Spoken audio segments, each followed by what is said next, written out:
I had to call 911 for the first time last night. And I also officially hate e-bike kids. Last night, my friend and I decided we wanted to go get crumble, so we ordered crumble, and we pull up to the crumble, and the space I, like, park in is, like, filled with, like, e-bike kids, like, on the sidewalk. They're just, like, 12 of them all there.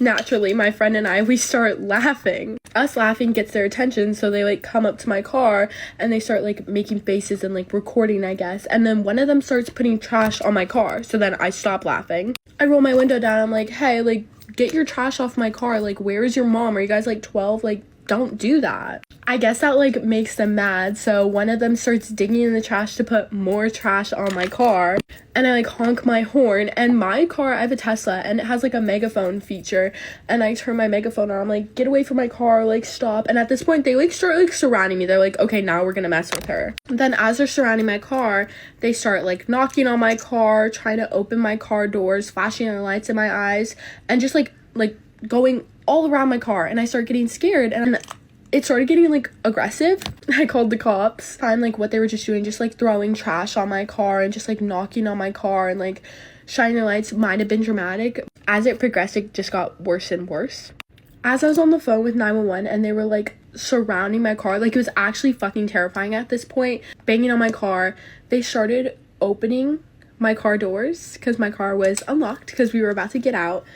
They, like, left for a second, but then they came back, and they came back with cones and, like, a Target shopping cart, and they started, like, throwing the cone on my car, and they blocked me in with the Target shopping cart. They also blocked me in with, like, themselves. Like, they went behind my car so I couldn't pull out of the space. I'm on the phone with the 911 operator. I'm like, I'm so sorry, this might be dramatic, like, I'm just, like, scared, like, they're just around my car, they're surrounding me, they're, like, knocking my windows, they won't go away, like, I don't know what to do, I can't leave. And then as I'm talking to him, one of them rides up next to my car, kicks my rear view mirror, just, like, kicks it, bam, like, to break it. And I go, oh my god. And I tell the operator, I'm like, they just, like, kicked my car. Like, they're kicking my car now. And they're throwing, like, traffic cones at my car.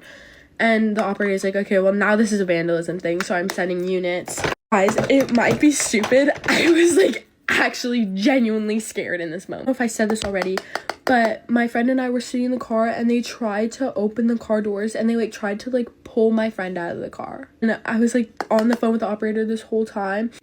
I didn't know this, but these ladies were watching from, like, across the lot, and they saw, like, it get, like, worse and worse, so then they pulled out, scared them away. What also scared the boys away was the fact that I, like, flashed. I was, like, on the phone with the cops. I was, like, I'm on the phone with the cops. I, like, get out of my car, and I'm, like, shaking because I was just, like, so scared. They were being, like, so aggressive, and in that situation, I didn't know what they were gonna do because a couple weeks ago in my area, a bunch of e-bike kids, like, beat up an old man near death. He didn't do anything, didn't say anything to him. They just picked him, and they beat him up on the street.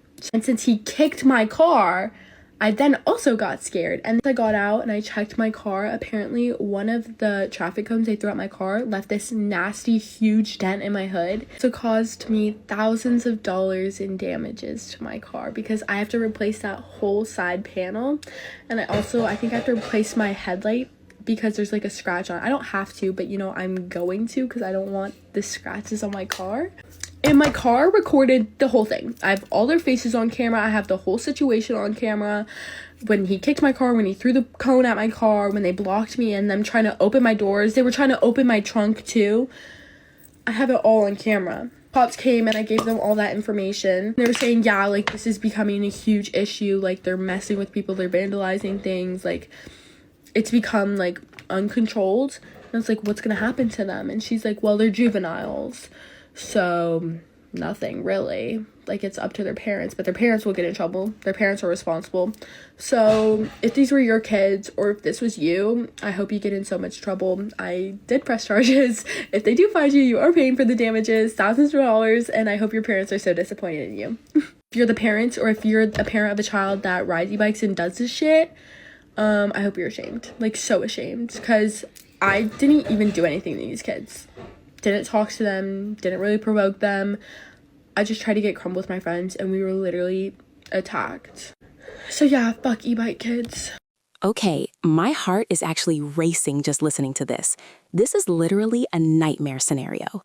You're just trying to get some cookies with your friend, and suddenly you're surrounded by a swarm of kids who think they own the pavement. And the scariest part? It's the mob mentality. When she said they started blocking her in with a shopping cart and kicking the car, that is not kids being kids. That is predation. And notice how she felt she had to apologize to the 911 operator for being dramatic? Ladies, never apologize for your safety. If they are denting your hood and trying to open your doors, that is an attack, period.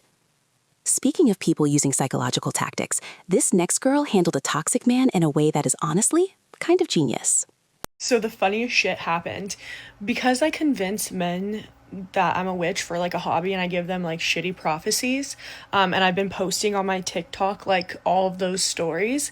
I got hit up. So I get a DM from this like middle-aged woman basically saying like, hey, I love how you trick men into thinking you're a witch and giving them like shitty prophecies. My ex cheated on me, and I would love if you could like trick him into thinking you're a witch and giving him a shitty prophecy. I'll pay you. What? You'll pay me? And she saw, because in my bio it says that I live in SoCal. She's like, I live in LA. Okay, first of all, I'm intrigued. Even if this is fake, I'm intrigued, right? It wasn't fake, but let me tell you. So I was like, okay, like, yeah, like, how much would you pay me? She's like, I'll give you $500. You'll give me, I do this shit for free. I do this shit for shits and gigs. Okay? You're gonna give me $500? Yeah, I'll fucking drive up to LA and convince your man, not your man anymore. Anyways, so I said, all right, deal, right? So I say, what is it that you want me to do? Like, what do you want me to convince him? And she's like, I hate the girl he cheated on me with. She's like 20 years younger, da-da-da-da-da. And she's like, and they're gonna get married. I want to ruin it. Sounds like you came to the right gal. So I was like, this is what's gonna happen. I need you to tell me what you know about him, and then I need you to tell me where he's gonna be like next week, right? So we planned this all out. It was on on Thursday? It was on Thursday. Okay, so I drive up to LA. Now I call her and I'm like, hey, so where is he? And she's like, he's going to be at Cheesecake Factory. And she told me like what location or whatever, because he's there with the kid. So I pull up. Obviously, as you guys know, I carry a deck of cards, right? Because decks of cards, it's easy to walk up, be like, hey, do you guys want to see a magic trick? And then it's a good segue into I'm a witch. So I see, she sent me a picture of what he looks like. Great. So I see him at the restaurant. So I walk up and I'm like, hi guys, I do magic tricks at Cheesecake Factory. No, I don't, obviously. And so would you guys like to see a magic trick? And they were like, yeah, like the kids were like, yeah. So I'm doing magic tricks. Now I'm done. And then I go, I'm sorry. And I look at him and I said, have you recently had a father pass within the year? And his name is George? And he's like, what? Yeah. Obviously, I know that. Your ex-wife told me. Fucking bitch. And he's like shocked. He's like, what? I'm like, I'm kind of a witch, and I know that's like a weird thing to say and stuff, but anyways, I can like, read, and I just want to let you know he's here with you right now, and he's disappointed in you. And he's like, what do you mean? And I'm like, he's telling me that you made a big mistake and you're with the wrong woman. He's telling me that the woman you're choosing is not the right woman, and that you're never going to be happy with her, and that she's going to ruin you and steal all of your money. I don't know what that means. I don't know. I feel really weird. I feel really uncomfortable. I feel like I need to leave. He's like, wait. No. Stop. Come here. Come back. And I'm like, I don't know. I feel very uncomfortable. And then his kids are like, wait, what's going on? Right? And I'm over here like, oh my God, I'm recording all of this. I'm recording all of it because I have to send it to this girl. $500 well spent, baby. Right? She needs to make sure that shit works. Anyways. So now he's like, no, I need more information and stuff. And I'm like, what more would you like from me? And he's like, what is my father's middle name? And here's the thing, bitch. Your ex-wife prepped me. So I was like, Thomas? He's like, oh my God.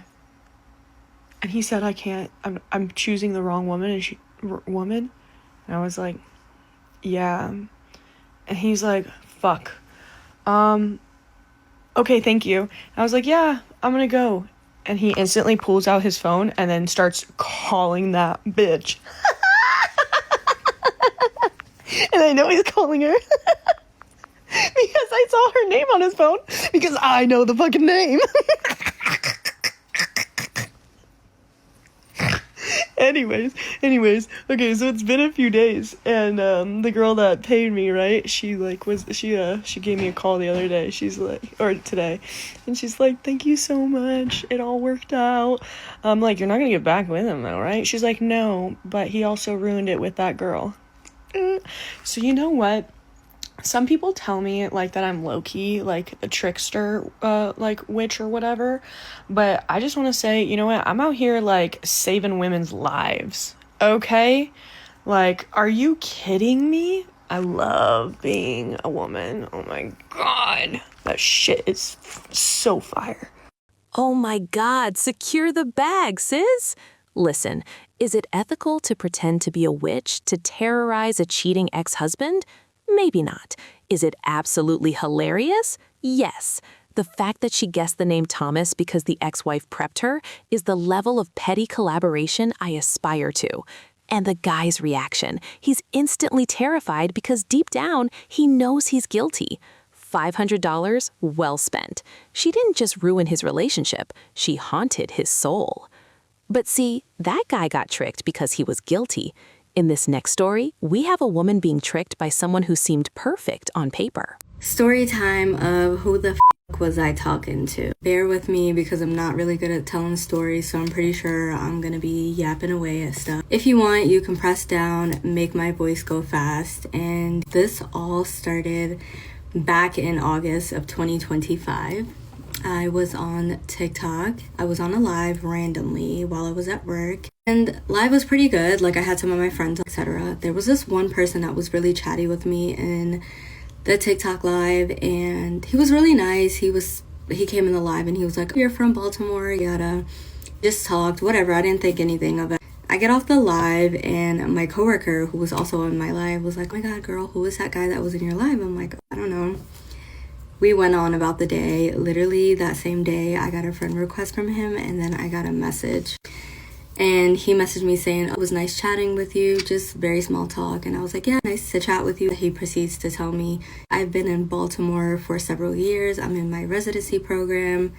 He was like, I got family in Chicago. I'm not from here.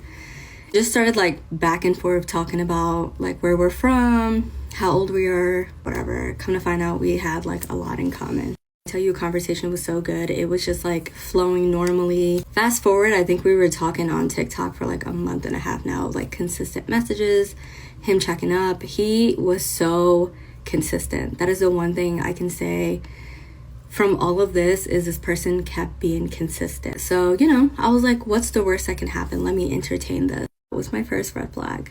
Anyway, back to the story.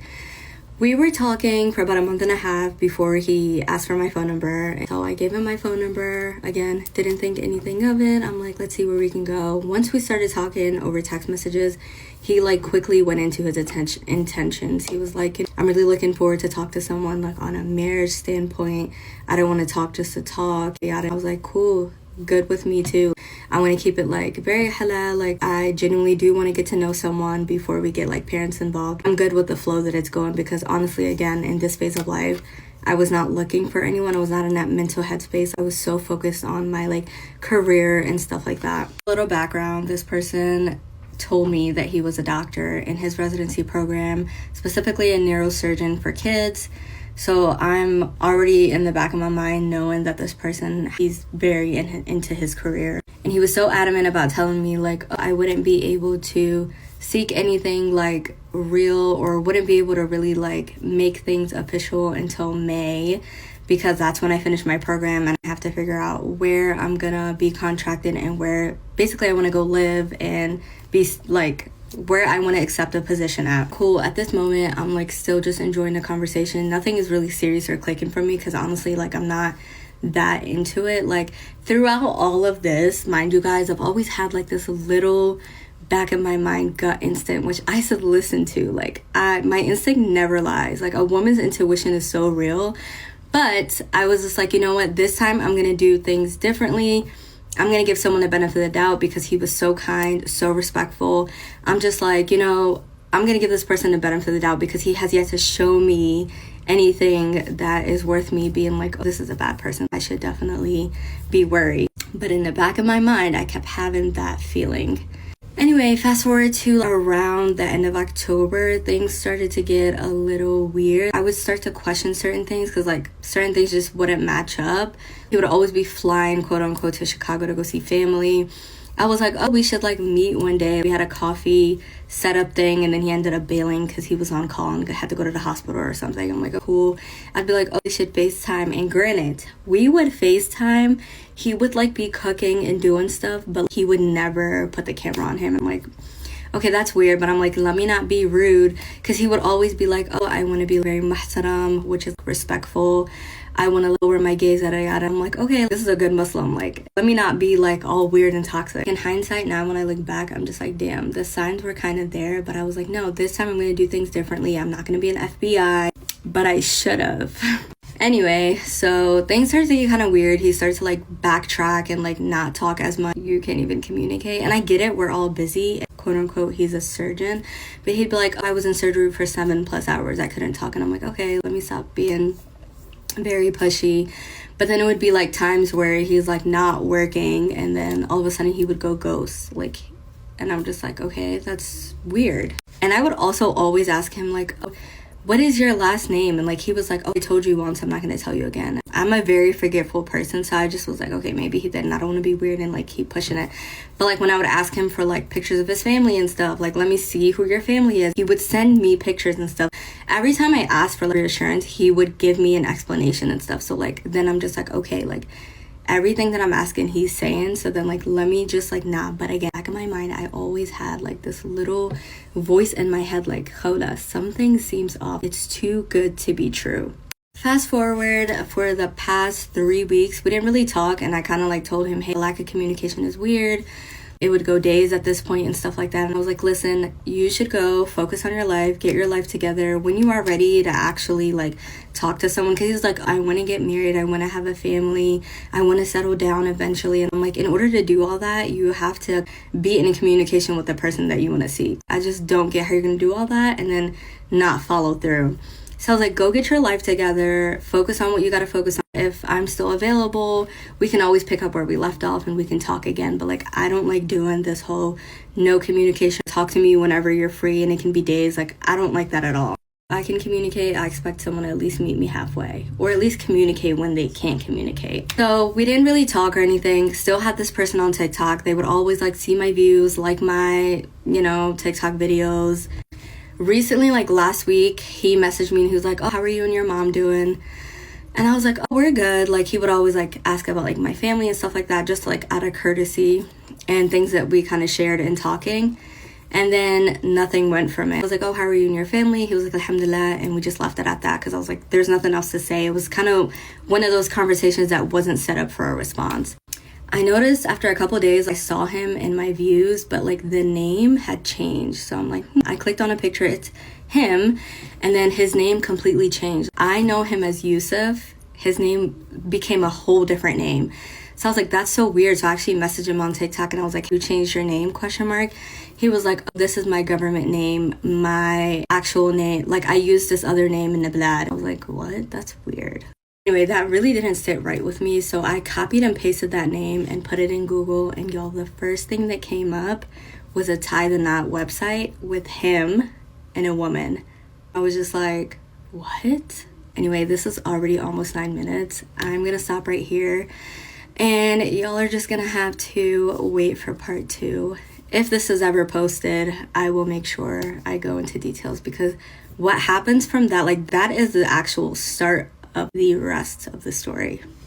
The residency program excuse. It's always the busy career, right? I'm a neurosurgeon for kids. It's the perfect cover for being emotionally unavailable and disappearing for days. But notice the red flag she ignored. He would never show his face on FaceTime. Ladies, in 2025, if a man is cooking dinner on FaceTime but won't show you his face, he is hiding something. And finding him on a wedding website? That is a gut punch. Always trust your intuition. It's faster than your internet search history. Sometimes they have a whole secret family, and sometimes they just pretend they don't even own a phone. Do you think this guy that I kissed is married? Okay, so September 2024, I'm in Madrid by myself. I was in Europe because I was gonna celebrate one of my best friend's weddings in Portugal. I extended the trip, and before going to Portugal, I went to Barcelona and Madrid by myself. On this day in Madrid, I had already done 4 days in Barcelona by myself, and this was like my second day in Madrid by myself, so it's like 6 days alone. I'm feeling kind of sad, I'm feeling kind of depressed, I'm feeling like I miss my people. And I was just gonna go back to my Airbnb and sulk. I tell myself, Jez, you're in Madrid, you're not gonna go sulk at the Airbnb, go find a rooftop and sulk there. So I did. I find a rooftop bar. I get to the rooftop bar, it's packed, but there is one table that has one seat that they let me sit there. And the table that I'm sitting at is where all the bartenders have to like pass through. Beautiful rooftop bar. I'm sitting there, and the bartender that helps me, Paul, comes up to me. He only speaks Spanish. I speak broken Spanish. He asks me what I want. I say I'd love a glass of red wine. He brings the glass. He brings the red wine. Fat pour, like over pours me. I'm like, thanks, Paul. I'm taking in the scenery. The sun is setting. It's beautiful. Paul comes up to me, brings me tapas. I'm like, oh, I didn't order this. He goes, I know, and just gives it to me. I'm like, thank you so much, Paul. Now I'm eating my little tapas. I'm drinking my wine. I'm feeling good. Every time Paul walks by my table, he's doing this number. Like literally he's doing that. Like he'll walk by and he's like tapping my table like that. Like literally like that. I'm now starting to think like, is Paul flirting with me or is he just like really sweet? Paul also is cute, okay? Now at this point, I'm like, okay, I'm gonna stay for a second glass. So after I finish my first glass, I summon Paul over. He comes over. I say, can I have another glass? This is all happening in broken Spanish, by the way. Like I'm speaking in Spanish. I'm like, can I have another glass? But I want to see the menu because I might want another glass. He goes, sure. He brings the menu. I'm sitting down on like a high top bar stool. He comes and he shows me the menu. He's like holding the menu in front of me and has his entire body just resting on me as he's showing me the menu. I'm like nestled into his body. I'm like, okay, no, Paul's into me. He's flirting with me. Of course, I'm being so giggly girl. And then I'm like, which one should I get? And then he's like, get this one, whatever. So then I order a second glass of wine. Now I'm drinking it. The sun is setting. At one point, he comes back up to me. He's like, are you having a good time? I'm like, yeah, I am. He's like, come with me this way. I'm like, okay, say less. Get my little wine, start following him this way.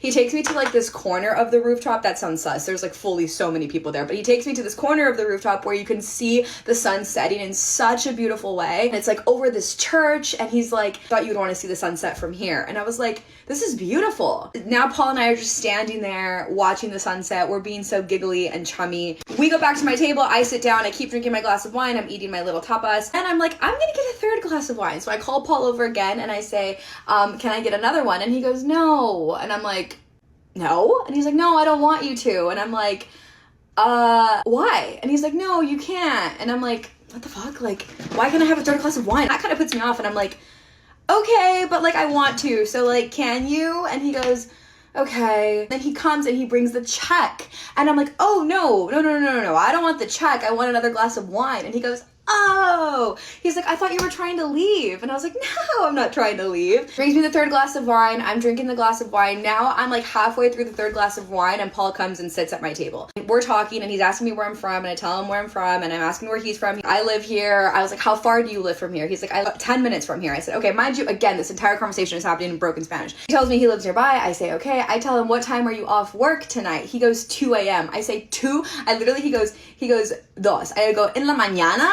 Like 2 a.m.? At this point, the sun was setting, so it was early. It was probably, well, the sun sets late in Europe. I feel like it was probably like 9 o'clock. And I was like, oh God. And he goes, yeah, but like, you know, if you're still out at 2 a.m., like, I could come find you. And, you know, that's like my second to last night in Madrid. I'm gonna leave soon. Who am I to say no to this cutie Spanish man? So I say, okay, let me give you my number. So he pulls out his little notebook. I write down my number. I can tell that when he sees my number, he's kind of thrown off because I didn't have a Spanish number. I had like the American number. So the country code was still 1. And I think that threw him off because he was like, I was like, is that okay? And he's like, yeah, that's fine. But again, it's all happening in broken broken Spanish, so I'm not sure if we're exactly communicating. So then I'm like, okay, like call me later. And he's like, okay, I will. He like squeezes my shoulders, hand on my back for no reason. Only ended up paying for 1 glass of wine. We say goodbye, I start walking away, but I just felt that like I should get his number because then I could just text him right then and there and be like, here's my number. And I'm like, no, let me get his number. So I turn back around. I'm like, wait, can I have your number instead? And he goes, I don't have a number. And I said, huh? And he's like, I don't have a phone. And I said, so then how are you gonna call me? And he's like, trust me, I will. And I'm like, what do you mean you don't have a phone or a number? And he's like, trust me.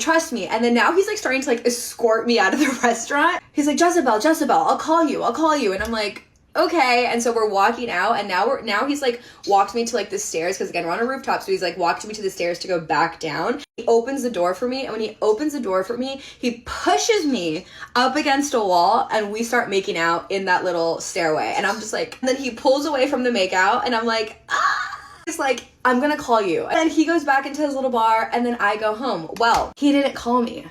No, sirree, he didn't call me. Of course he didn't call me. Before I fall asleep, I make sure that I leave my phone on loud. I have everything turned on loud. I wake up the next morning at like a normal time. I actually had a bike ride scheduled, so I had to wake up. I wake up and no call, no text, nothing from Paul. And I'm like, this little shit. I wake up the next morning. That was my last night in Madrid. And coincidentally, I had 2 friends that were also in Madrid at that point. So all of us go out that night. We go out to dinner, and then we go out to these bars and we get drunk. It's my last night in Madrid, but I have to wake up so early the next morning to get to Portugal. In my Uber on my way to Airbnb, I'm talking to this Uber driver in Spanish, and I'm telling her, yeah, and then he kissed me, and then he didn't call me, and she goes, oh my God, where did he work? And I tell her, actually, he worked like right around the corner from where my Airbnb is, and she was like, girl, you need to go find him. And I said, oh my God, I should. It's my last night. What do I have to lose? So I said, yeah, take me there. So my crazy self, goes back to that bar. I get to the bar. The bouncer recognized me. The bouncer was the only person who spoke English. And so when he sees me, he's like, hey, weren't you here last night? And I was like, yeah, I was. And he was like, did you forget something? And I was like, it's complicated. And he's like, what happened?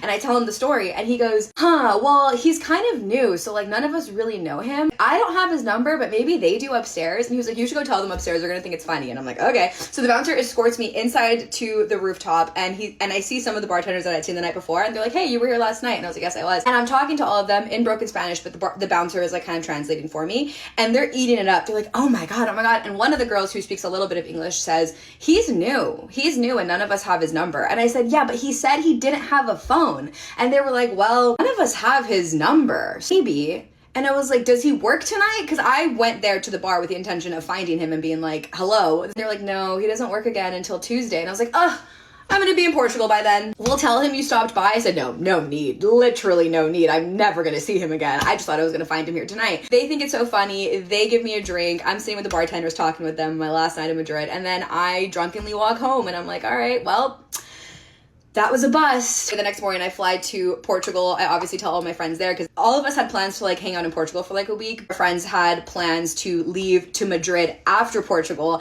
and she was like, girl, I'm gonna go to that rooftop, I'm gonna find him for you. She never did. LOL. That's a joke. But yeah, I don't know. Say that you don't have a phone in this day and age? Either his coworkers are like covering for him, and that this is just what he does, and they're telling all the crazy girls that come after him, oh, he doesn't have a phone. Or he just really doesn't have a phone. Or he does have a phone and he's married. I don't know. He was the one that was doing this little thing to my table all night. He was the one giving me free drinks. He was the one taking me to the corner to watch the sunset. He was the one who pushed me up against the wall and made out with me. He's the one who said that if I was still out at night, he would come find me. He was cute. He was cute. Before I go, questions that I think you're going to ask. He did not have a ring on, obviously. And I think he was probably in his late 30s, early 40s. Okay, the Madrid rooftop vibe is unmatched. I was ready to fall in love with Paul too. The free wine, the sunset, the trust me whispers. It's intoxicating. But then, I don't have a phone? Paul, please. You work at a trendy rooftop bar in Madrid, not a monastery in the 14th century. The audacity to kiss her against the wall and promise to call when you claim you have no phone? That's not a language barrier. That's a player barrier. He's probably married, or he's just the Phantom of the Opera of that bar. At least Paul had some game. This next guy? I don't even know what to call this. I fear I have a story time that's been brewing for years now, and I'm finally ready to tell it because this was the most insane first date I have ever gone on. So we'll start off. I matched with Homeboy on Hinge probably like 2.5 years ago. Yeah, he looked pretty fine. His profile was cool. He's like an anime illustrator and all of that. We had great conversation. He invited me out to a cabaret. One thing about me is I love the idea of a cabaret, never been to a cabaret. So the fact that he invited me to one, I was like, take my money. I'll pay for my ticket. Take me to the cabaret. I would love to see a cabaret in person. Fast forward to the date. He tells me where to meet him. I meet him there. I get there and I cannot find this man. And then I see someone that kind of resembles him, but I'm like, that's not him. Because in his profile pictures, he had a full-on beard. And this doesn't even look like a man. Turns out that was him. He shaved the beard off. Word of advice, if your pictures have you in only a beard, show up to the date with your beard. Maybe.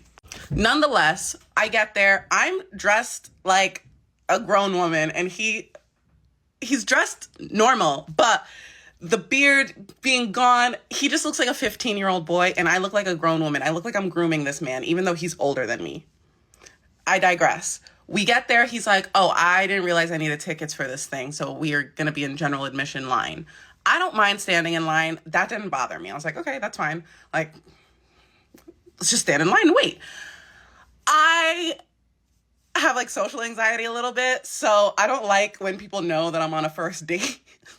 But this man is talking so loud. He's like, oh my God, I can't believe we're on our first date. I'm so excited to be on our first date. And people are looking at us and I'm just like, oh my God, shut the fuck up. Finally, we get inside. We go to the bar. He's like, oh, do you want a drink? And I'm like, yeah. Can I get an espresso martini with tequila? He gets me my espresso martini. He gets himself a drink. Did not hear what he ordered.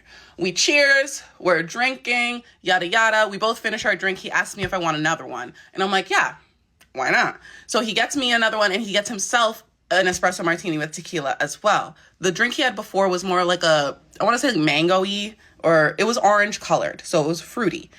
That's not a bad thing though. So he goes to go take a sip of his espresso martini and this man looks like he's in pain. Dire pain. I was like, are you okay? And he's like, yeah, I don't really drink. And I was like, so why'd you get an espresso martini? What did you drink before? He was like, oh, that was a mocktail. I was like, so why didn't you get another mocktail? He's like, because you're drinking. And I was like, listen, buddy, no peer pressure here. If you don't drink, you don't drink. You do not have to drink because I'm drinking. That's not going to bother me. If you want to have a mocktail or even if you just want a glass of juice, drink your glass of juice. I'm happy in my espresso martini. But don't put yourself through this pain if you don't want to. And he's like, okay, you want the rest? So he gives me the rest of his espresso martini. Cabaret's good and well, whatever. We leave. He's like, are you hungry? I'm like, oh, yeah, actually. Let's go get food. So we go to dinner. We're sitting at dinner. Dinner is fine. It's towards the end of dinner that we're talking and I'm telling him, like, I forget what story I'm telling him, but I'm telling him a story. And as you can tell from this story, I use my hands to talk. And homeboy, as I'm talking, he's like, and reaches for my hands and like clasps my hands. And I was like, what are you doing? He's like, oh, I just wanted to hold hands while we talk. And I was like, I'm using them. He's like, oh, but I just thought it would be romantic. I was like, I get it. But like, I'm literally telling you a story with my hands. I don't want to do that. And he's like, okay. So then the restaurant is closing. The waiter comes over to give us the bill, basically. He gives him the bill. And as he gives him the bill, he goes to reach out of his pocket to get his wallet.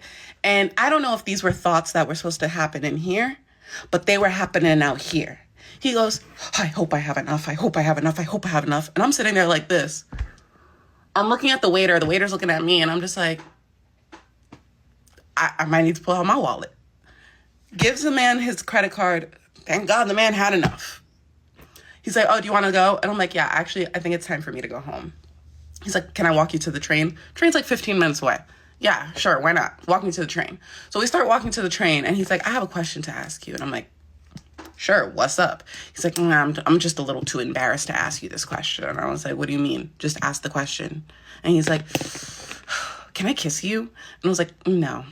He's like, okay. So we keep walking, we're talking, yada, yada. Then at this point, I really need to use the bathroom. So we're walking by a bar and I'm like, it's either I go into this bar and use the bathroom now, or I get on the train and have to hold it for like an hour before I get home. So I'm like, I'm just gonna go to this bar. So I'm like, hey, I'm gonna run in there so I can use the bathroom. He's like, okay. So I run in. There's 2 bathrooms. I don't know if this part of the story is relevant, but there's 2 bathrooms. I go into one. The other one is open. He doesn't go in. I come out of the bathroom and he goes into the bathroom that I was in. I was like, there was a whole second bathroom you could have used. But while he's using the bathroom, I'm like, I can't believe this is what's happening right now. So let me just grab another drink. So I get another drink and I'm going to down it pretty quickly. And I'm signing to pay for my drink. He comes out and they're like playing jazz music. And all of a sudden in the corner of my eye, as I'm like this, signing my check, I see in the corner of my eye, this. Like he is breakdancing in a jazz club. I was like, this cannot be real. So I chug my drink and I'm like, okay, let's go. We're like 2 minutes from the train now. He says, oh, can I kiss you on the cheek? No, before that, he asked me, he's like, can I ask you another question? And I'm like, yeah, go ahead. He's like, no, I'm too embarrassed. I don't want to ask. And I'm like, man, if you don't ask this damn question. He's like, it's the same question as before. Can I kiss you? And I was like, no, the answer is still no. And he was like, can I kiss you on the cheek? And I was like, you know what? Fine. Kiss me on the cheek. I lied. Something happened before that. He asked if he could hold my hand and I already felt bad for the guy. So I was like, yeah, go ahead. Hold my hand. We don't even like interlock fingers. We hold our hands like this, like friends hold hands. And as soon as our hands clasp, he goes with the other hand. I said, oh, am I this man's first bad bitch? Never be a man's first bad bitch. Anyways. So then fast forward, that thing happens where he asks about the kiss and then he asks to kiss me on the cheek. And I say, yes, you can kiss me on the cheek because we're at the train now and it's time for me to go home. And I like turn my cheek so he can plant one right there. And he like swivels his head to go kiss me on the lips. And what are you doing? He goes, and I quote, I thought you'd be drunk enough that you wouldn't care. I looked at him in such distress, disgust, and fear. And I said, you should probably never say that to a woman again. And at this moment, I'm getting on that train and leaving. Please don't get on the train with me. I don't care if we're going in the same direction. Wait for the next train. Never speak to me again. And I proceeded to get on the train and go home. So that was my horror story of a first date, like 2.5 years ago. I did run into him at like a street festival and I saw him and I was like, oh my God, I have to act like I don't see him. And I was looking at waist beads and he came up and he's like, Carly, hey, Carly. And I just ignored him like my life depended on it because it did. I ignored the shit out of him until he walked away. And I was just like, and then my friend came over and I was like, oh my God, that was him. And that was the day that I realized I'm just too nice to men, even when they make me uncomfortable. And that needed to change.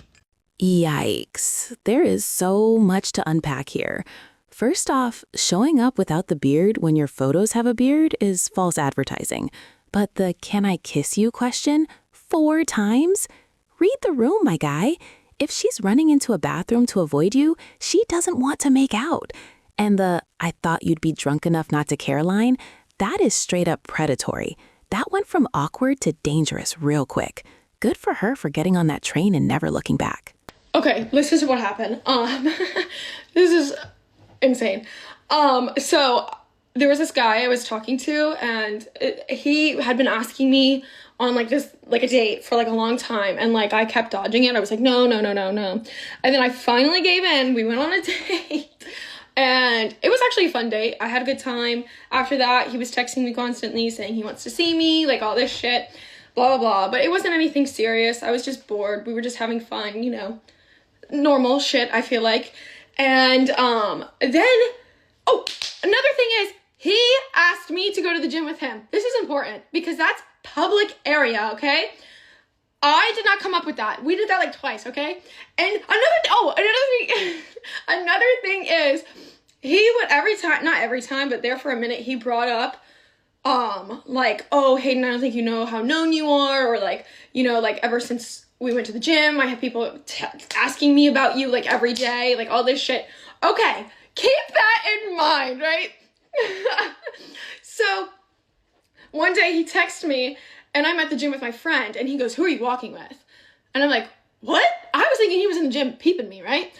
No, he was not in the gym peeping me. And he was like, are you walking with so-and-so? And I was like, no, who is, like, I don't even know who that is. Like, I think I knew the name, but I don't know her. Like, I don't follow her on Instagram. I don't know anything about her.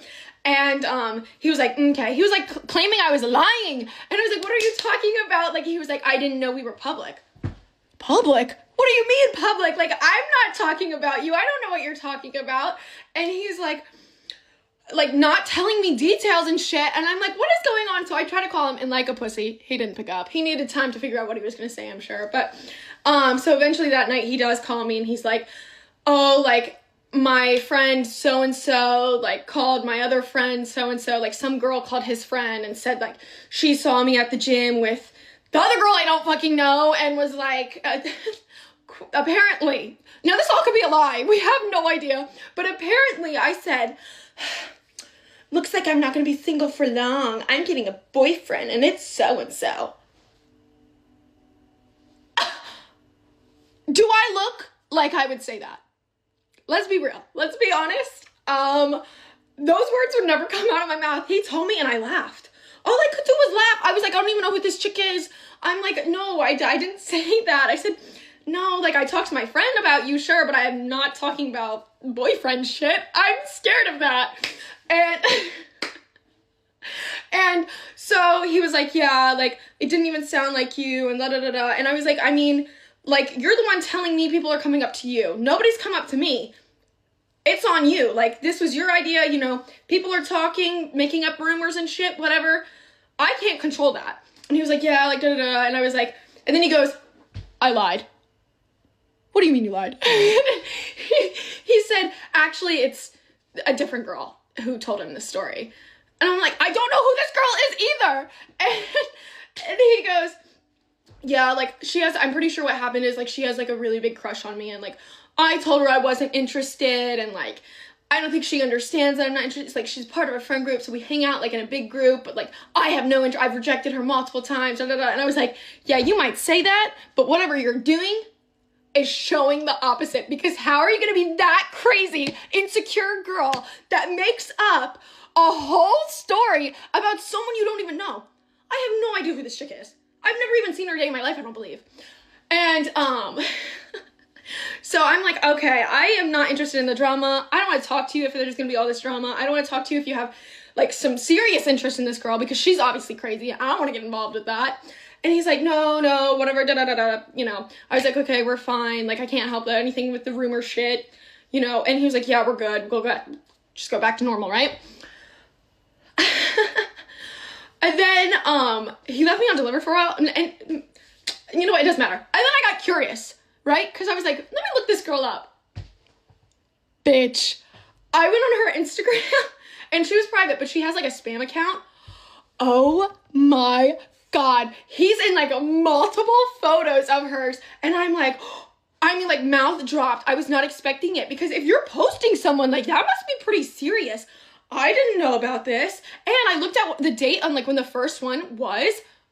It was like a day before our first date. I was like, oh my God. I feel so bad for the poor girl. I feel so bad. Like, I mean, he's still trying to Snapchat me. I haven't opened it. I'm going to leave him unopened, but it's just like, I feel bad for the girl because, I mean, clearly she thought it was something serious and he's over here. Like, I mean, obviously he's not, you know, we're not doing nothing now, but I didn't know. I feel so bad, but yeah. No more talking to boys when you're bored, girls. I think that's just never the move. You know what I'm saying? This is just messy. So he says a girl made up a rumor, then admits he lied about who the girl was, but then he's in pictures with the stalker girl. My head is spinning. This sounds like high school drama wrapped in a gym membership. If you have to do this much detective work to figure out who was lying about who, just throw the whole man away. It's not worth the cardio. You want real conflict? Forget the gym rumors. Let's talk about what happens when bar drama turns into a street brawl. Story time about how I ended up in custody within 2 days of being on my college campus as a freshman. A little disclaimer first. No, I don't think this is cool. No, I do not think this is funny. I think I was being an idiot, but I can laugh about it now. So to understand this story, you're going to have to understand a little bit of backstory first. At the time the incident happened, my current boyfriend and I had been dating for almost 3 years. We go to the same college now. We went to the same high school. We lived in the same hometown, so we've known each other for a while. So in our hometown, his family had family friends that they had been close with forever. We're going to call them the Smiths.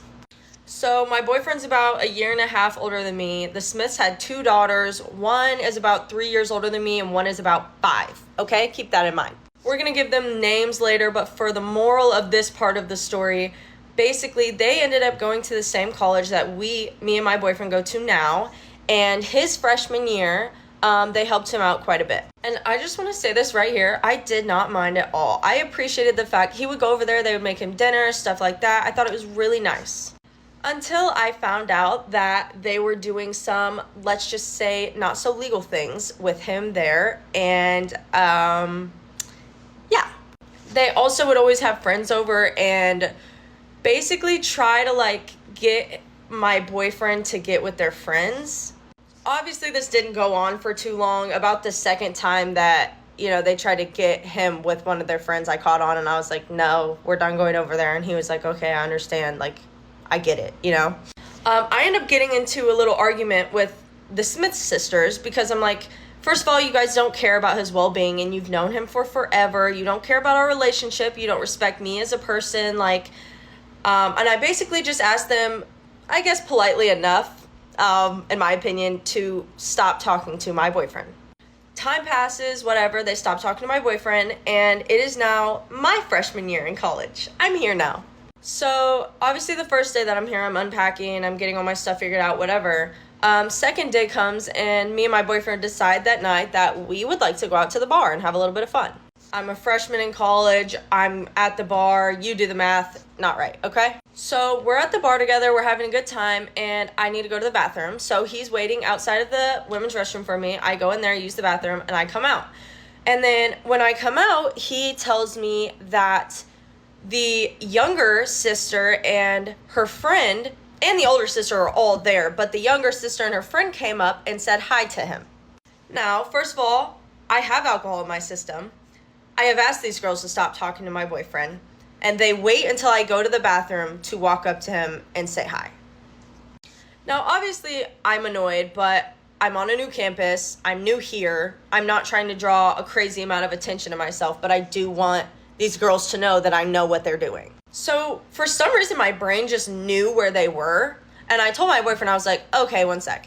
And I go back into the bathroom that I was in, and lo and behold, the door is right behind the sinks, and they are at the sinks washing their hands. So I'm just standing in front of the door looking at them. I'm not saying anything, I'm not confronting them, I'm just looking at them.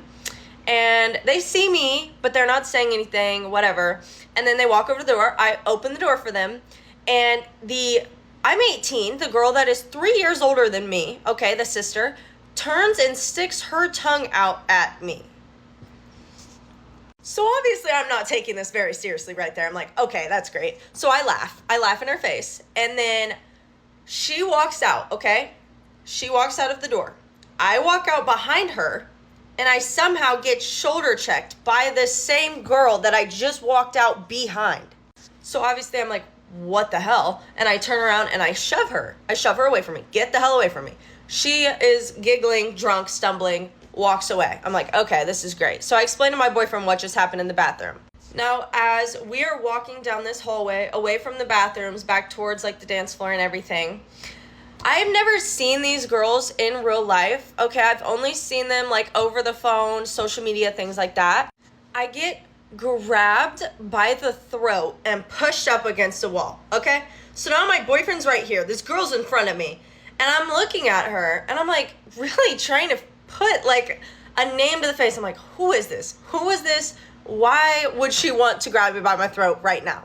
And then she says, don't ever fucking touch my sister again. And I'm like, oh, okay. And then I right hooked her. Obviously, I'm getting grabbed by my throat. I don't know what she was expecting. But at this point, my boyfriend is trying to stand between us. So like he's here. So I just kind of whip around him. And this girl, the older sister, goes doop, right onto the bar floor. Okay, not knocked out, but she fell. Guys, I'm sorry, this is not funny. So she falls. Okay, I'm in a tube top.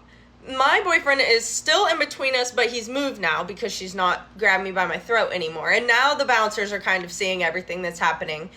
This girl is on the floor, pulling my tube top down, okay? Titties are out in the bar. I'm pulling it up, punching this girl in the face on the ground. She's pulling my shirt down. I'm pulling it up, punching this girl in the face. And that goes on for quite a while, sadly. Now, thank God we are in a hallway, okay? So it's not like super open to the whole bar. Not a lot of people saw, but definitely quite a few people in that bar saw my titties that night. Sorry, guys. So eventually, after that whole thing went down, the bouncers actually grabbed her up off the ground to pick her up, and my boyfriend grabs me, and he's like, look, come on, like, let's go now. So we go onto the dance floor. I didn't have anything, like, really wrong with, like, my appearance other than my hair, so I just kind of, like, fixed it a little bit, and then the bouncers ended up not finding me, but kicking the sisters and, like, all the friends that they were with 3 girls, so it was them and 3 girls, kicked all of them out, okay? So now me and my boyfriend are like, fuck yeah, like, let's go. So we're drinking more heavily, and for at least 45 minutes. And after we're done, it's 45 minutes have passed, we leave the bar, and we're now walking to his apartment. This is the part where the authorities end up getting involved. So we're walking to his apartment, and we're at a stoplight, and there's 2 lanes, there's a right turn lane, okay? There's a car, only one car on the entire street, that pulls up on the far left straight lane. And they're yelling, fuck you, bitch, da-da-da, this and that. We don't know who it is. We're trash. All we hear is some random people driving up to us, cursing us out. So we go into the right turn lane slightly, and we're like, obviously yelling back, fuck you, who are you, blah, blah. And then, lo and behold, the older sister pops out of the back seat again, opens her door and starts walking towards me in the road. And in my head, I'm thinking, I'm 5 times drunker than when I just put you on the ground an hour ago. I'm walking, I'm out of breath already, okay, I'm drunk and I'm walking, and I'm not gonna fight you again. I didn't want to fight the first time, I'm not gonna fight you again. Lucky me, I had my pepper spray. So she's walking towards me in the road. Remember this, walking towards me in the road. I pepper spray her twice because leave me alone, please, okay? She ends up, my boyfriend, grabs her by the shoulder. She's like, you have to stop. Like, you need to calm down. Get in your car, go home. She gets in the car, goes home, okay? Night passes, whatever. I wake up the next day. I'm like, whoa, crazy night. I go to my dorm. I stayed at my boyfriend's apartment. So I go to my dorm, and I'm now showering, okay? Sunday night, I'm showering the day before school starts. My dorm was set up like a Jack and Jill, so we had a bathroom, and there was a suite over here in my suite, me and my roommates. And there's pounding on my door. And it's, first or second day on campus. I'm thinking my roommate locked herself out of our room. So I'm showering, and I say, bitch, I'm in the shower, hold on. Because she keeps knocking. I'm saying, hold on, I'm in the shower. She keeps knocking. I'm like, bitch, I'm in the shower, hold on. Okay? And then my roommate, like 3 minutes later, walks into the bathroom. I'm like, how did you get in here? She goes, Bailey, there's 4 cops outside for you right now. Oh, so I just told the cops, bitch, I'm in the shower, hold on. Okay, good. So I'm freaking out. I'm having her call my boyfriend while I get out of the shower, dry myself off. I'm like throwing pajamas on, and there are 4 cops outside of my dorm in the hallway of my dorm hall waiting for me. My boyfriend's on his way. I open the door and I'm like, hey, like, hello? And they're like, hey, we need to talk to you about an incident that happened last night. And I was like, okay, could we maybe not do it right here? And they had like the hall coordinator with them, and he was like, yeah, let's go into this study room right here. So we go into the study room in my dorm hall. I sadly don't have enough time to finish this story, even though I had 10 full minutes. So please go to part 2.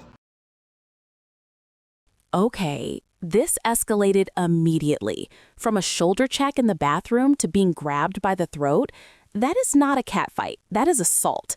And I have to respect the honesty of the storytelling here. Fighting with your tube top down is a humbling experience for anyone. But the pepper spray in the street, that was the necessary finale. When someone comes at you twice, you don't wait for a third time.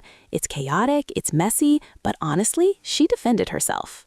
After all that chaos, sometimes you just need to look at the world through the innocent, oblivious eyes of a child. The other day I was talking with my friend and somehow we got on the topic of how my parents got divorced. So I was midway through my story and then I paused and I was like, wait, none of this shit's normal. Let's share it with the class. So here's how I found out my parents were getting divorced, because none of this shit was normal. The only normal with me is paranormal activity, floating to the ceiling, acting like a little demon. This story is a throwback Thursday, but it's quite literally a Tuesday. And the only thing I can correlate with this story, I was a pipsqueak and in the peak of my Skylanders addiction era. If you don't know what Skylanders is, I can't even explain it to you guys because I feel like I might relapse somehow. I don't have any of the figurines or even the Xbox, PlayStation, Nintendo 4-7 of what I would do my Skylanders on, but Skylander. That was my fucking shit. That's what occupied my mind. That and YouTube videos of people doing impossible eating challenges. None of it made sense, but that's what occupied my little 5th grade mind, okay? I was in 5th grade at the time. Now, 5th grade me, I have a lot of stories of how I was in 5th grade. I didn't even know who the fuck I was at all. All I knew was recess, laughing, fighting, arguing, and having meltdowns. That's what pretty much situated me, and then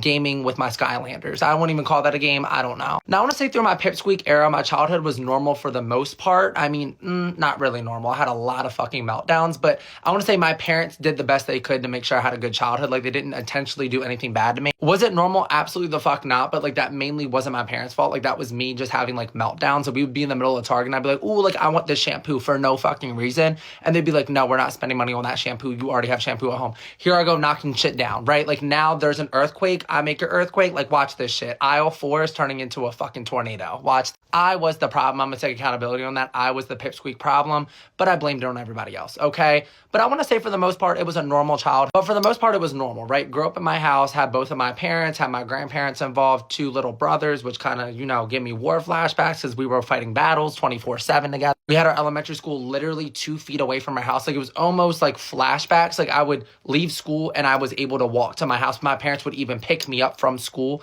to take me to my house a minute away. It was, kind of privilege almost. Anyways, I remember even as a child thinking, my intrusive ass thoughts, I was wait, my life is so good. I remember I would fixate as a kid and be wait, I could be blind, deaf, bald, stupid. I was stupid at the time, but I didn't think I was stupid. I was just wait, I have such a good life. There's nothing wrong with here, right? But in reality, I was just a pipsqueak. I was in la la la land. I swear my parents could literally body slam each other and start doing black belt taekwondo on each other. And I would be la la la, my life's so perfect, right? Not that my parents did that on each other, but you know what I'm saying? I was just so deluded. I was just in la la land, okay? Now, through my pipsqueak era, I guess I gained consciousness as a kid, maybe in 3rd grade. That's when I started processing, oh shit, I'm a human. We have way longer of this shit. Fuck, it's not just 3rd grade. My worst issue is not just somebody stole my highlighter today. Shit gets a little serious sometimes, okay? I get a little confused. So I'm gonna say it didn't really start until 4th grade. That's when I started picking up and I was wait, I don't think my parents like each other. Now, granted, it was a happy childhood and they made the best that they could, but that's when I would start noticing okay, my mom's making pasta right now. They're arguing in the kitchen, right? They're not arguing about us. Okay, I got an A in my class. My brothers, they had a good day. Why are they fighting? Because I would correlate in my head. I was okay, they're only gonna be mad at each other if we do bad, right? That's what I would think. I'd be okay, I got not even an F on my paper because I was literally in elementary school. I got put on red today. They're fighting. That's why. But I was just okay, they are only gonna bicker if we do something bad. And then I started realizing I was wait, we're not the problem at all. Not that would make us think that we were the problem, but that's just what I would think initially. I don't know, a pipsqueak's first time on. Anyways, I remember it's one day in 4th grade and it was such a good day, honestly. I exchanged a couple silly bands on recess for a little bit of paper clips. It was a good exchange there. And I'm just ready to motorboat some Lunchables. That's it. You know what? 2 of them. I don't even give a fuck. I'll take the pizza one. I'll also take the chicken dunkers. I'm very hungry today. Sitting there, I'm getting ready to motorboat my second one because I just slammed down one and I'm going for my second one. And you know what? Put SpaghettiOs on the side too. I'm getting ready and my mom's like making dinner too. So I know I'm not supposed to be like eating my Lunchables. And also my brothers are giggling. Like, we're all having a good day. And that's when I hear my dad and my mom, my dad gets home from work. They start going at it. And I was like, wait, we're all having a good day right now. Like normally I feel like they would argue if like we did something. So I was like, wait, do they not like each other? And that's when I started like picking it up. Like that was probably my turning point. And I was like, wait, they actually do beef. I was used to me and my brothers beefing. Like I was so like almost sheltered and deluded as a child. I was like, only like kids beef.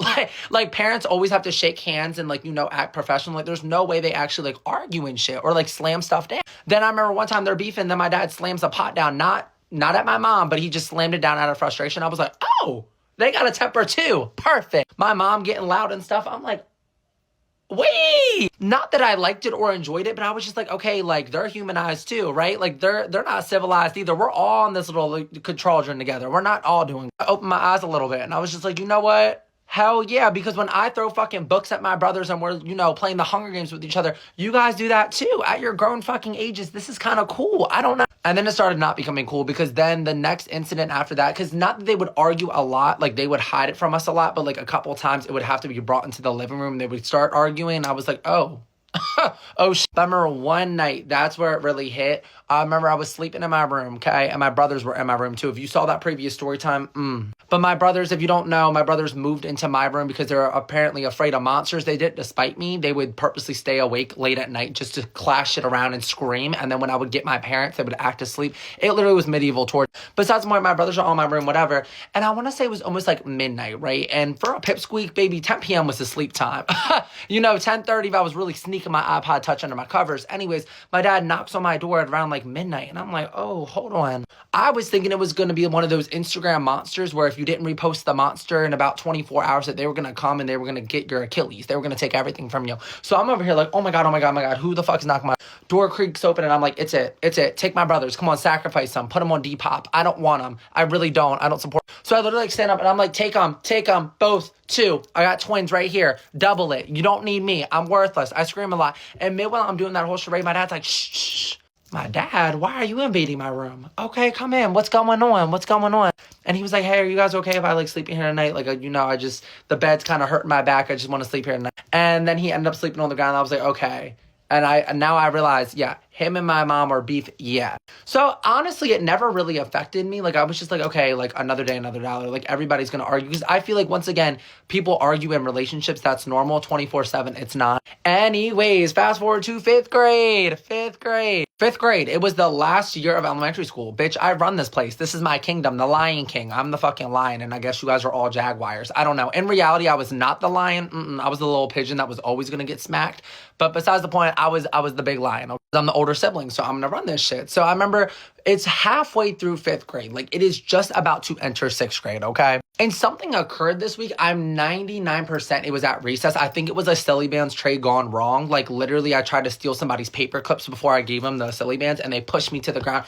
Got a little haywire. I've never gotten in a physical fight before, but I remember I like flew back and something happened to my foot. My pipsqueak delicate foot, it twisted in a way. It was the most like dramatic thing ever. And like I wasn't even that injured. But you know what? If I get a paper cup, I'm out of commission for 2 weeks and a half, right? I need to use PTO and pipsqueak times even, right? Like I can't come to school. So my leg hurt a little bit. That meant I physically couldn't walk. I was just very dramatic.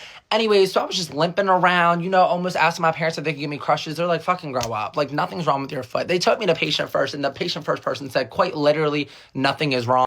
Anyways, I dragged it. My leg hurt, okay? I was still going to school, whatever. But I was limping. I was very dramatic. My leg hurt, okay? Anyways, so this is like the end of the week dealing with this fake battle that I'm having with myself, right? I'm so injured. And I remember I get home from school and I'm just doing the whole limping act and I'm looking around. I'm in an Adele music video, right? I'm fucking injured. And I'm like, bitch, fuck you. You're in 2nd grade. I'm in 5th. Like, you're not dealing with a real bitch yet. Anyways, I remember I was sitting on the couch and I'm just like, oh, my leg. And my mom's a stay-at-home mom at this point. So I remember we're all situated at this point. I'm over here like, oh, my leg. Like, can somebody deliver me SpaghettiOs? My mom's like, get the fuck up and get it yourself. But I remember while I'm going to limp up to get my SpaghettiOs, she's like, just so you guys know, we're having a team meeting tonight. Family meeting. Now, granted, my family, I guess some families have family meetings. The only family meetings we had was at dinner where I was just slamming down garlic bread, okay? We weren't really doing much bickering. Not bickering, I mean talking. So I'm like, family meeting, get somebody else to do. Anyways, I make my first bowl of SpaghettiOs. I go in a motorboat, and my dad quickly gets home from work, okay? He gets home from work around like 6 o'clock. I'm down my second bowl of SpaghettiOs at this point. I go to make my third, and my dad's like, okay, are you guys ready for like the team meeting? And I quickly make it, and I go back to my spot on the couch, and I just start like devouring it. And I'm like, oh, like my leg's like really hurting, and like they all gather into the kitchen. The couch is near the kitchen, okay? And my dad's like, okay, like come on guys, everyone like go into the kitchen. We have something serious to talk. I'm sitting there, and I'm like knees deep in my third bowl of spaghetti. It was like literally ridiculous as fuck. It was the meatball ones too, like insane. I'm just motorboating smeared on my face, and my dad's like, Dylan, like that means you too, bitch. Like this is not, come on, go. And I looked at him, I was like, my leg hurts. Like, no, you guys can tell me from the couch. I get in a whole argument with my parents. Like, this is like, I'm like, no, like, my leg hurts. Like, I really don't want to sit on, like, the hardwood chair. Like, dramatic as fuck. He's like, this is fucking serious. Like, get up and go. I fight for, like, 15 minutes, and then I was like, you know what? I'm losing the fucking plot here, because now they're threatening to me lose my iPod Touch. Let me just get up. Anyways, I end up sitting in the kitchen, and that's when they stared at us and said, so, we're getting divorced. It happens sometimes. I remember me and my brothers just blank stare. They talk for like 15 minutes, and we just blank stare at them. We're like, okay, like, can we go back now? And we play Skylanders like nothing happened. Like, we all were not fazed at all. I was in the peak of my Skylanders addiction. I love this kid. The parents are literally announcing the end of their marriage, shattering the family unit, and he's just sitting there smashing meatballs and thinking about his video game. It's funny, but it's also a coping mechanism. Kids live in La La Land because reality is too heavy. He's like, divorce? Cool. Can I go back to the Xbox? It's pure, unfiltered childhood oblivion. But not everyone gets to stay in La La Land. Some people have to grow up way too fast and fight way too hard. This last story, this one is the reason we're here today. When I was in the 3rd grade, my mama had this friend who she had grown up with, but also had gone to nursing school with. This friend got her green card approved and came to America, right? I mean, the plane landed on Ocean Parkway. She hopped out that bitch and she was like, I'm here. America, America. Now, as gung-ho as she was about it, it was very difficult for her to get acclimated because she didn't speak any English, right? Luckily for her, she ended up in Flatbush, Brooklyn, where you don't need English. Everybody in this bitch is sac passe down. You know what I mean? So she's in Flatbush now. My mom took her under her wing. She's, at the house all the time. She's taking the train and bus. My mom is showing her how to do that. She, joined our church. And the best thing my mom did for her was set her up with this agency so that she could work. She was a working nurse in Haiti. But in America, before you can practice nursing, whether you have your degree or not, you have to go through this very lengthy, very expensive, very strenuous process of testing, certifications, all this shit that you got to do in order to practice nursing here in America. That's why, side note, when I go to the emergency room or any hospital at all, give me the foreign auntie. I don't give a fuck what country you're from. Give me the foreign auntie, okay? Because I know not only did you do it once, you basically did it twice. You did it twice. You know what the fuck you're talking about. And you didn't use ChatGPT. Give me the old foreign bitch, please. Now, my mom set her up with this agency. They gave her an assignment. This assignment was in the Bronx, all right? Now, the same way I said Flatbush is very much so Little Haiti, the Bronx is Little Latin America. It is ay mami, ay papi down. You know what I mean? My aunt, even though we are Haitian and we are Latin too, okay? Don't argue with me about that. My aunt didn't speak no Spanish. She didn't speak no English. All she spoke was French and Creole. That was it. But it was okay though, because her assignment was overnight. So she would get there at like 9 p.m. and she would leave there at like 5 a.m. One night in particular, she leaves this old lady's house. She's walking to the train station. She got her purse tight up under her shoulder, and then her rosary beads in her other hand. She praying. She walking, she praying. And there was a man who was walking in the same, like the opposite direction. So they're going like this. Now, when she sees the man, she keep her head down. She mind her business. It's 5 a.m. It is dark as fuck. It is still basically nighttime. And nobody's outside. It's just her and this man. Streets are empty. The man says something to her. She don't know what he says. She says, no, thank you. And then keeps on walking.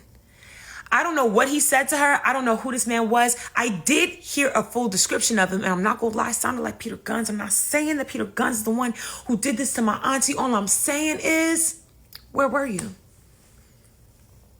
Where were you? Now, my auntie is ignoring this man who's probably behind her, screaming, "Uptown baby, uptown baby." And she starts to pick up her pace. So he does too. At first, it felt like West Side Story. You know, maybe he just really thinks she's fine and she won't talk to her because everybody in my family fine as fuck. Fine as fuck, okay? And she, you know, it went from West Side Story to Law and Order because he immediately grabbed her purse. And she starts screaming, "Because you're not gonna rob me. Bitch, all I have in life is in this purse. You're not finna rob me." She starts screaming, "I'm way! I'm way! I'm way!" For those of you who don't know, "Amwe" is help in Creole. And his response to that was decked her right in her shit, okay? Greased her scalp with his knuckles, all right? Now, she falls down, chips her tooth. She's still screaming, "Amwe! Amwe!" Molly whops her again, beating on her. She's screaming loud as hell. Nobody comes out. She gives up eventually. He grabs her purse. He runs, takes off. Within 30 minutes, somebody comes, like genuinely, we don't have an idea of like how long the time span was, but it wasn't that long, but it also wasn't immediate. Somebody is walking by going to work or some shit. They see her, they call the cops. Cops come. They start canvassing the block because it's very residential. This is true blue, I promise you. Y'all, this is a real story. I don't know if the police report still exists because this was over a decade ago. This is a long time ago. But they speak to a superintendent, at a building, and they ask him, "Did you hear the kerfuffle? Did you hear the ruckus?" And he says, "Actually, I did. I heard all of it." So then they said, "Well, then why didn't you help?" And he says, verbatim, y'all, this is not a fucking lie. He says, "I thought that maybe it could have been people playing around because nobody said help." She was screaming "Amwe," but she didn't know how to say help in English. So he heard her blood-curdling screams and assumed they just playing because she never said help. I remember the day my auntie called my mama. And we were at the house. It was early in the morning. I remember this. My mom is cooking. She picks up the phone. She's talking to her. She hears what she's saying. My mom dropped everything on the ground. And she starts repeating everything this lady's saying. "What? What? Took your purse? Broke your tooth? Left you in the street?" Literally, I'm a child. But I'm like, tuned the fuck in. I'm like, what the fuck? What? My granny, she gets into it too. They're like, "What hospital you at?" My granny stays with us. My mom leaves, goes immediately to go help this lady out. In that very moment, something in my brain switched. I was like, holy shit. She got her ass beaten, her tooth chipped, because she don't speak English. Grandma don't speak English either. Grandma gonna get her tooth chipped by Peter Guns? Oh my God, lost my mind. Immediately, I go to my sister, we sit down, we devise a plan. Because not my granny, not my motherfucking granny. Y'all, I shit you not, this is true blue. My granny was a very smart woman, Virgo queen, but she never went to school, never got a formal education whatsoever, all right? I didn't know this up until maybe like the year before this event occurred, because I also didn't know how to read up until a certain point, and I couldn't pick up on certain things. I remember one day we were at church and my grandma was like reciting the prayer, and I looked at her book, the Bible that was in her hand. It was upside down, but she was pretending to read. She had her hand going like this and saying the prayer, but the book was upside down. So me and my sister, we would go to school. And when we got back from school, we would do our homework. Then we would go, "Get in here," to my granny. We put on blazers, glasses, whole nine. And we put my grandma in school. We taught my grandma how to write her ABCs and how to write her fucking name. Y'all, I promise you. We also taught her a few more phrases like help and 911. But we literally taught her within the span of a year how to write her name, y'all. I don't think you understand how big of a feat that is. She was in her 70s. I remember one day we went to a doctor's appointment with her. I don't know if my sister was there. I think it was just me. Went to a doctor's appointment with her. And her doctor was Haitian. So she would go all the time by herself. Like it was no biggie. They would have her sign paperwork. And usually she would just do scribble dibble. scribble dibble dibble, you know? This time though, she wrote her whole name in print because cursive was too much. That was intermediate. We didn't have that knowledge, but she wrote her name out in print across that fucking page, big as fuck, big as hell. And I saw her do it and I bust out in tears, y'all. I was boohoo bawling because I cannot believe I taught my granny how to do this. Y'all, that was the proudest moment of my life. The reason why I even thought to talk about this and do this story time is because I was with my girlfriend. We were playing one of them card games where they ask you questions to make you fall in love deeper. And one of the questions was, what is the proudest moment of your life? And I genuinely had no idea. When she asked me that question, I had no clue. And I came up with something very surface level because at the end of the day, I done lived a lot of lives. I done did a lot of shit. I done shenaned here, there, everywhere. And so I was thinking of things like that, things that are like clout adjacent. But at the end of the day, it hit me like a ton of bricks yesterday. I was like, oh no, for sure, that hands down, proudest moment of my life. Proudest moment of my life. So yeah, there's no moral to this story aside from if you go to a different country, actually there is a moral. If you go to a different country, please, I ask you, especially if they don't speak English there, learn how to say help. Learn what their 911 is, whether it's 000-999, whatever the fuck it is. Learn that, and also learn how to say thank you. Please, don't be rude, okay? Bye. Man, this hit different. The story about the auntie getting beaten because she didn't know the word help is devastating. It shows how language isn't just about talking, it's about survival. But the turn this story takes with the grandmother, when she realized her grandma was pretending to read the Bible upside down, that broke me. And then the image of those two little girls putting on blazers to teach their 70-year-old grandma how to write her name, that is the most powerful thing I've heard in a long time. That pride she felt seeing her name in big print, that is dignity. That is love. We just went on a roller coaster, didn't we? And if you really look at the threads connecting these stories, it all comes down to the power of communication, or the lack of it. Think about it. In the beginning, we saw those kids on e-bikes using intimidation and noise to terrorize a driver. They were communicating dominance. Then we saw a woman use the specific language of a prophecy to manipulate a cheater. We saw a doctor and a Spanish bartender use words, or the withholding of words, to build false realities and hide who they truly were. In those cases, language was a weapon or a mask. It was used to hurt, to deceive, or to control. But then we strip all of that away. We strip away the dating apps, the text messages, the rumors, and we are left with that final story. A woman who was attacked in the dark because she physically could not form the word help. That is a terrifying reality that so many immigrants and outsiders face every single day. The silence wasn't a choice, it was a cage. And that's what makes the ending of that video so profound. It wasn't about getting a degree or writing a novel. It was about a grandmother learning to write her own name. That moment, seeing her name written in big block letters, wasn't just ink on paper. It was her claiming her existence in a world that often tries to erase people who can't speak its language. It reminds us that while we spend so much time stressing over bad dates, ghosting, or petty drama, there are people fighting just to be understood on the most basic level. It puts things into perspective, doesn't it? The ability to say, I am here, this is my name, or I need help, is a privilege we often forget to be grateful for. So, here is the hard truth I want to leave you with today.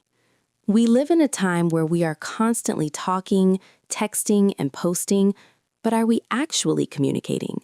Or are we just making noise like those kids on the bikes? Are we hiding behind screens like the Catfish doctor? Or are we using our voice to empower the people around us, like those granddaughters did for their grandma? I want you to think about the last time you felt truly unheard. Not just ignored, but like you didn't have the language to express what you were going through. How did that feel?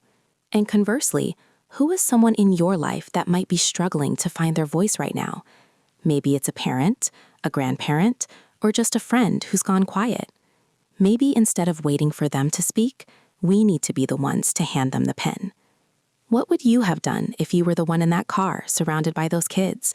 Or if you were the one staring at a menu you couldn't read? Let me know in the comments below, because I genuinely want to hear your stories. Take care of each other out there.